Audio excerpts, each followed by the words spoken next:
It's important to have tough conversations with employees because the reality is that is part of your job as a manager. And you'll help them, and you'll help the organization, and you'll help your department more than you know.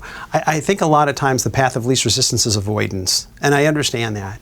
And most managers, not even in a business environment, even in a home environment, friends, you tend to want to avoid the conflict or the confrontation if you can, and I understand that. But in the workplace, what happens is, more times than not, if you simply sweep it under the rug, it kind of keeps happening, and then you kind of get angry, and then it can blow up or turn into progressive discipline and lead to an early termination. So the reality becomes, it's not what you say, but it's how you say it. And I think if you open up a conversation that says, you know, can I have permission to share some feedback with you? Most people will be very open to that and say, sure, what's up?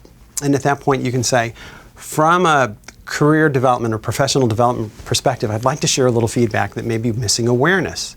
And at that point, most people will have their ears perked up and now they're listening, and then you can share it with them. And so I think the idea of having that tough conversation, it's not as hard as it thinks if you do it politely and respectfully, but you also have to maintain control of it. And the other element I'd say is, it doesn't have to have judgment attached to it. It's more about observation. You have the right to observe and you have the right to share. It doesn't necessarily come across as judgmental. It's not, what were you thinking? Why did you do that? It's not that kind of tone. You can state, for example, this is how it looked to me, but share with me your side of the story. Maybe I'm missing something.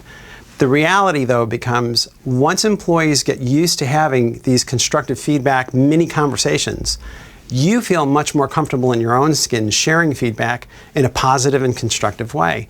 And that's the key to avoiding problems later down the line, but also making your employees feel like you've got their back and that you're helping them in terms of their own professional development.